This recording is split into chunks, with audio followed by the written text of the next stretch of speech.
Hello students, welcome back to our channel. तो आज की वीडियो में हम लोग अपनी translation zero to hero series को कंटिन्यू करते हुए फ्यूचर परफेक्ट टेंस के बारे में पढ़ेंगे। तो यहाँ पे मैंने इसकी एक्सप्लेनेशन दी हुई है। तो यहाँ पे लिखा हुआ है this tense expresses those actions that will certainly be finished at a point in future. इसका मतलब ये है कि ये हमारे ऐसे सेंटेंस आते हैं फ्यूचर इन परफेक्ट टेंस में जो फ्यूचर में ज़रूर कंप्लीट होंगे। यानी कि यहाँ पे लिखा हुआ है will certainly B finish. Certain का मतलब होता है ज़रूर, और यहाँ पे परफेक्ट का मतलब भी होता है कोई भी काम हमारा पूरी तरीके से कंप्लीट हो रहा है या नहीं हो रहा है। Eight a point in future, future में किसी एक पर्टिकुलर पॉइंट पर ज़रूर कंप्लीट होंगे। तो यहीं पे यहाँ पे मैंने इसकी पहचान भी लिखी हुई है। तो यहाँ पे आप लोग देखिएगा, चुकेगा, चुकेगा, चुकेगी, चुका होगा या चुकी होगी। इसका मतलब मैं कोई सेंटेंस बोलूँ आपसे, वह अपना काम कर चुका होगा। इसका मतलब ये है कि इसमें यहाँ पे जो सेंटेंस है उसमें कंप्लीशन वाली फीलिंग आ रही है। आगे मैंने यहाँ पे इसकी हेल्पिंग वर्ब भी लिख रखी है। तो इसकी हेल्पिंग वर्ब में यहाँ पे पिछली बार विल बी और शैल बी था जब हमने कॉन्टिन्यूस वाले सेंटेंसेस पढ़े थे। अब यहाँ पे विल हैव और शैल हैव आएगा जब भी हमारे परफेक्ट सेंटेंसेस होते हैं। यानी कि परफेक्ट का मतलब होता है जब भी काम पूरा हो चुका होता है, तो उसमें हम लोग हैज़ या हैव ज़रूर लगाते हैं। लेकिन याद रखिएगा, इनकी जो हेल्पिंग वर्ब है उनमें हम लोग विल हैव और शैल हैव ही लगाएंगे। विल हैज़ या शैल हैज़ नहीं लगता है, किसी भी केस में नहीं लगता है। स्ट्रक्चर्स यहाँ पे इस तरीके से दिए हुए हैं, सब्जेक्ट प्लस इसकी जो हेल्पिंग वर्ब है प्लस V3। और अगर हैज़ या हैव आता है तो आप लोगों को पता है कि वर्ब की थर्ड फॉर्म का ही यूज़ होता है। तो V3 का यूज़ हुआ, प्लस हमने यहाँ पे ऑब्जेक्ट लगाया, प्लस यहाँ पे हम लोग उसका अदर वर्ड भी लिख सकते हैं। आगे आते हैं, यहाँ पे देखते हैं फर्स्ट सेंटेंस लोग किस तरीके से बनाएंगे। तो जो फर्स्ट सेंटेंस यहाँ पे दिया हुआ है, कल तक दीपक दिल्ली से लौट चुकेगा। यानी कि कल जो दीपक है वो दिल्ली से लौट चुकेगा, यानी काम यहाँ पे पूरा हो चुका होगा। तो यहाँ पे सब्जेक्ट सबसे पहले उठाएंगे, सब्जेक्ट हमारा है दीपक, तो यहाँ पे लगाएंगे हम सबसे पहले दीपक। अब इसकी जो हेल्पिंग वर्ब लगेगी वो हमारी क्या लगेगी, विल हैव, क्योंकि यहाँ पे शेल आईवी के साथ लगता है। तो दीपक विल हैव, सब्जेक्ट के बाद हमने हेल्पिंग वर्ब लगाया। अब विल हैव के बाद जो मेन वर्ब होगी, यानी वो लौट रहा है, तो यहाँ पे रिटर्न का मतलब होता है लौटना, और उसकी थर्ड फॉर्म लग जाएगी यहाँ पे return. Deepak will have return. अब यहाँ पे लिखा है दिल्ली से, तो यहाँ पे फ्रॉम दिल्ली। और कल तक, तो यहाँ पे कल तक के लिए यहाँ पे टाइम का यूज़ करेंगे, तो यहाँ पे लिखेंगे बाय टुमारो। अब फ्यूचर की बात हो रही है तो यहाँ पे हम लोगों ने आने वाले कल का रेफरेंस दिया हुआ है। नेक्स्ट सेंटेंस हमारा है वह 2 बजे तक अपना पाठ याद कर चुकेगा। तो यहाँ पे वह के लिए ही लगाएंगे, तो he will have. Helping verb आप लोग जानते हैं कि यहाँ पे विल हैव लगाई जाएगी, और उसके बाद जो मेन वर्ब है कंप्लीट। अब कंप्लीट की जो थर्ड फॉर्म है हमारी क्या लगेगी, कंप्लीटेड लगेगा। तो ही विल हैव कंप्लीटेड अपना पाठ। अपने पाठ के लिए यहाँ पे हिज लेसन। अब यहाँ पे 2 बजे तक लिखा हुआ है, तो यानी कि बाई 2 o'clock, यानी 2 बजे तक। यहाँ पे आप लोग टिल 2 o'clock भी लिख सकते हैं, और यहाँ पे बाई 2 o'clock भी लिख सकते हैं। बाई हमारा टाइम रिप्रेजेंट करने के लिए हम लोग लगाते हैं। नेक्स्ट सेंटेंस है हमारा वह 8 बजे तक यहाँ आ चुकेगा। तो यहाँ पे 8 बजे तक आ चुकेगा, इसका मतलब सब्जेक्ट यहाँ पे ये ही है, तो हमारा he will have come here by 8 o'clock। इस तरीके से हम लोग यहाँ पे इसके पॉजिटिव सेंटेंसेस को बनाएंगे। यहाँ पे आप लोग देख पा रहे होंगे हमने यहाँ पे कम लगाया हुआ है। तो कम यहाँ पे कम का थर्ड फॉर्म है। सबसे पहले कम, सेकंड फॉर्म उसका केम होता है, और थर्ड फॉर्म उसका कम होता है, इसलिए यहाँ पे थर्ड फॉर्म का यूज़ किया हुआ है। तो इसलिए यहाँ पे कम, यहाँ पे आप लोग ये मत समझिएगा कि यहाँ पे मैंने जो फर्स्ट फॉर्म लगाई है, यहाँ पे ये थर्ड फॉर्म लगी हुई है। आगे देखते हैं यहाँ पे नेगेटिव सेंटेंसेस को हम लोग किस तरीके से बनाते हैं। तो सबसे फर्स्ट सेंटेंस हमारा दिया हुआ है मेरे पास आने से पूर्व वह अपना काम समाप्त नहीं कर चुकेगी। तो आप लोग देख रहे हैं, आप लोगों ने जैसे पहले भी पास्ट परफेक्ट जब सेंटेंस पढ़े थे, जब मैंने पिछले वीडियोस में पास्ट परफेक्ट टेंस में बताया था कि उसमें भी पहले और बाद वाले सेंटेंसेस आते थे। तो उसमें आप लोग क्या करते थे, पहले थर्ड फॉर्म का यूज़ करते थे, बाद में फिर सेकंड फॉर्म लगाते थे। लेकिन आपको यहाँ पे याद रखना है कि यहाँ पे जो हेल्पिंग वर्ब लगाएंगे, हेल्पिंग वर्ब के साथ में जो थर्ड फॉर्म तो लगाएंगे, लेकिन जो बाद में आएगा, बाद में हमेशा फर्स्ट फॉर्म लगाते हैं। बस इतना ही चेंजमेंट है फ्यूचर परफेक्ट में और पास्ट परफेक्ट में। तो जो फर्स्ट सेंटेंस है वो हमारा यहाँ पे दिया हुआ है, मेरे पास आने से पूर्व वह अपना काम समाप्त नहीं कर चुकेगी।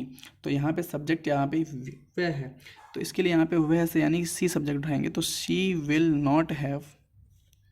अब यहाँ पे नेगेटिव है, इसके लिए नॉट लगा दी, तो शी विल नॉट हैव जो मेन वर्ब वो है कंप्लीट, यानी इसका थर्ड फॉर्म लगाएंगे कंप्लीटेड। अब यहाँ पे शी के अकॉर्डिंग हर लगेगा, अपना काम, अगर ही होता तो हिज लगता। Completed her work. अब यहाँ पे पूर्व की बात बोलेंगे, तो she will not have completed her work before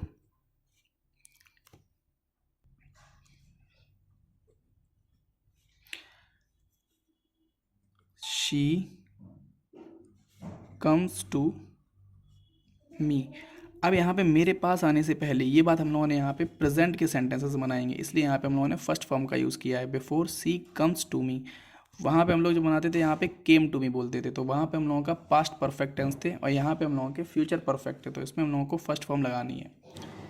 आगे आते हैं, जो नेक्स्ट सेंटेंस हमारा है, हमारे उठने से पूर्व दूध वाला दरवाज़ा नहीं खटखटा चुकेगा। तो यहाँ पे सबसे पहले दूध वाले के लिए जो सब्जेक्ट है वो यहाँ पे दूध वाले के लिए उठाएंगे, तो यहाँ पे लिखा हुआ है the milk man will not have, बाकी स्ट्रक्चर हम लोगों का सेम रहता है, the milk man will not have knocked. यहाँ पे खटखटाने की नॉक होती है, तो जो थर्ड फॉर्म उसकी होगी वो हमारी नॉक्ड होगी, the milk man will not have knocked the door before. अब यहाँ पे हमारे उठने से पहले है, तो बिफोर वी, अब उठने की राइज होता है या वी वेकअप होता है, तो वी वेकअप। यहाँ पे आप लोग राइज भी लगा सकते हैं, तो the milk man will not have knocked the door before we wake up.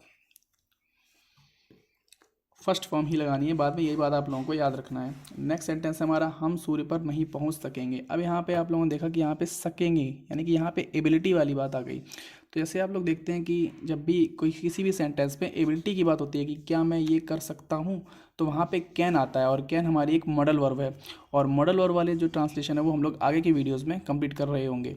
तो यहाँ पे देख लेते हैं हम लोग किस तरीके से कैन का यूज़ करेंगे। हम सूर्य पर नहीं पहुँच सकेंगे, तो यहाँ पे सब्जेक्ट से we to be able to reach the sun। तो इस तरीके से हम लोगों ने यहाँ पे हेल्पिंग वर्ब की हेल्प से, और यहाँ पे सकेंगे के लिए कैन नहीं लगा, कि यहाँ पे कैन हम लोग मॉडल वर्ब में लगाएंगे, क्योंकि अभी आप लोगों ने मॉडल वर्ब्स नहीं पढ़ी हुई हैं, तो इसलिए आप लोग इसकी जो हेल्पिंग वर्ब है वो है हमारी विल नॉट, इसको पढ़ने के यहाँ पे एबल का यूज़ करेंगे, क्योंकि यहाँ पे एबल का मतलब भी हमारा एबिलिटी को शो करने के लिए होता है। तो we will not be able to reach the sun. इसी तरीके से हम लोग यहाँ पे इंटेरोगेटिव सेंटेंसेस भी बनाएंगे। तो सबसे फर्स्ट सेंटेंस हमारा दिया हुआ है, सूरज छिपने से पहले यहाँ कितने लड़के आ चुके होंगे। अब मैंने आप लोगों को कई बार बताया है कि जब भी यहाँ पे एक सेंटेंस के बीच में क्वेश्चन वर्ड आता है तो हम लोग उसी से क्वेश्चन की शुरुआत करते हैं। तो यहाँ पे कितने लड़के, तो कितने के लिए यहाँ पे हाउ मैनी लगाएंगे। और एक बात और मैंने आप लोगों को बताई थी कि हाउ मच लगाते हैं जब चीज़ें अनकाउंटेबल होती हैं। अगर यहाँ पे कितनी शक्कर होती तो हम लोग शक्कर को नहीं काउंट कर सकते हैं, तो हम लोग उसके लिए हाउ मच लगाते। जबकि यहाँ पे हम लोगों ने कितने लड़के हैं, तो लड़कों को हम लोग आसानी से काउंट कर सकते हैं, तो उसके लिए हम लोग यहाँ पे हाउ मैनी लगाएंगे। तो how many boys will have come here. तो यहाँ पे हाउ मैनी बॉयज़ हम लोग सबसे पहले हम लोगों ने यहाँ पे क्वेश्चन वर्ड लगाया, फिर उसके बाद हेल्पिंग वर्ब, और यहाँ पे लिखा हुआ है यहाँ आ चुके होंगे, तो विल हैव कम हियर। और कम के लिए यहाँ पे थर्ड फॉर्म हमारी कम हियर ही होती है, बिफोर। सूरज छिपने से पहले, तो छिपना होता है सेट, बिफोर द सनसेट। तो इस तरीके से हम लोगों ने यहाँ पे ये सेंटेंस को बना लिया। यहाँ पे क्वेश्चन वर्ड भी लगा सकते हैं। नेक्स्ट आ जाएगा हमारा, वर्षा होने से पहले वह कहाँ जा चुका होगा। तो फिर यहाँ पे कहाँ आया है, तो हम लोग फिर भी यूज़ करेंगे, वेयर से सेंटेंस बनाएंगे, वेयर, इसके बाद विल लगाएंगे, where will he have gone वर्षा होने से पहले। तो यहाँ पे लगाएंगे बिफोर इट रेन्स। यहाँ पे उन्होंने इट इसलिए लगाया कि आप लोगों को पता है कि जब भी वर्षा वाले सेंटेंस होते हैं हम लोग मोस्टली सेंटेंसेस को इट से बनाते हैं। और लास्ट सेंटेंस हमारा, क्या मैं शाम तक समाप्त हो चुकेगा। तो ये सेंटेंस आप लोग कमेंट सेक्शन में इसका आंसर जरूर देंगे। अगर आप लोगों को कोई भी प्रॉब्लम है तो आप लोग मुझसे कमेंट सेक्शन में पूछ सकते हैं। और आशा करता हूँ कि आप सभी लोगों को वीडियो अच्छा लगेगा। अगर वीडियो अच्छा लगा हो तो वीडियो को लाइक कीजिएगा, चैनल को सब्सक्राइब कीजिएगा। और अगर आप लोगों को कोई भी सजेशन है या मुझे कोई और टॉपिक पढ़ाना चाहिए या इस टॉपिक को मुझे किसी और तरीके से पढ़ाना चाहिए तो भी आप लोग मुझे कमेंट सेक्शन में बता सकते हैं। Till then take care and good bye.